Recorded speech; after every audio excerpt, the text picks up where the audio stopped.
A Digi Explanation by Brittany Allam. In the world, there are over 7 billion people. Out of those 7 billion people, approximately 6.6 billion people include meat in their diet every day. People are raised with the idea that meat is a healthy and normal aspect to one's daily diet. These ideologies are taught and enforced throughout adolescence's elementary and secondary curriculums, with the guidelines of Canada's Food Guide. The guide recommends 1 to 2 portions of meat and/or alternatives per day in order to live a healthy life. However, what most people don't know is what happens behind closed doors, where their meat is coming from, and how it is being produced. With the rapid rate that the Earth's human population is increasing, farmers needed to develop a faster way to reach the demands of meat eaters all over the world.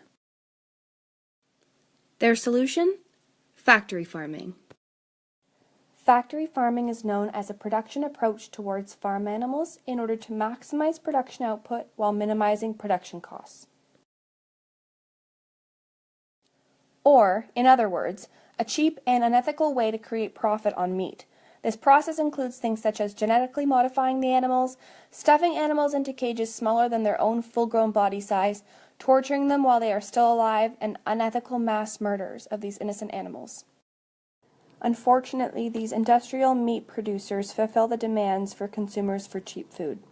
These cruel standards of care exist because they are economically beneficial for industrial meat producers. Besides these innocent animals being tortured, manipulated, and unethically murdered, there are other concerns as well. The growth hormones being injected into these animals have high cancer risks on its consumers. We are also using and abusing water throughout the meat production process and ultimately destroying the environment.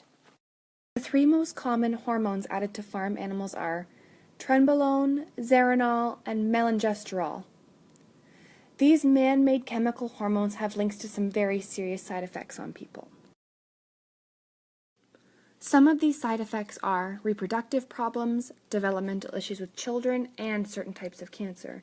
And although the FDA denies that these hormones are linked to such serious side effects, there is no research proving it can be beneficial to us either. The production of meat takes a huge toll on our water. The process uses an excessive amount of water to feed and to kill these animals.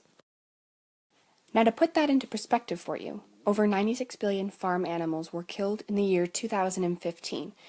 These are some of the statistics for how much water is used per kilogram of meat. And well, let's just say, multiply those numbers by 96 billion, that's a lot of water. The second risk to discuss is water contamination. When we are dealing with mass amounts of animals, it typically leads to mass amounts of animal waste accumulating. Factory farms store these massive cesspools of animal waste. Oftentimes, the waste leaks into nearby rivers or streams, contaminating waterways and destroying ecosystems.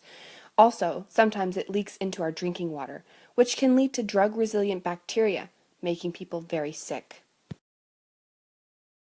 Factory farms are also hurting our environment by polluting our air, deforestation, and adding to our CO2 emissions.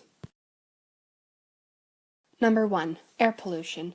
More than 37% of methane emissions annually result from decomposing manure used as fertilizers and/or pesticides on factory farms to produce farm animal feed. Number 2. Deforestation. Millions of acres of forest have been cleared for crops to feed the factory farm animals.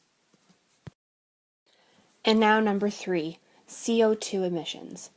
Between transportation, synthetic fertilizers, pesticides, and energy to run the facility, factory farms use about 5.5 gallons of fossil fuels per acre. Take a moment now to stop and reflect on the information that you have just listened to. Have you heard enough? Can it make a change? Our society must take action against factory farming and speak for the lives who can't. We must stop factory farming. Now here's how you can help. Purchase organic meat only. Purchase foods from your local farmers market. Follow organizations like Canadians for Ethical Treatment of Farm Animals and educate yourself, and most importantly, raise awareness and speak for those who have no voice. created using Powtoon.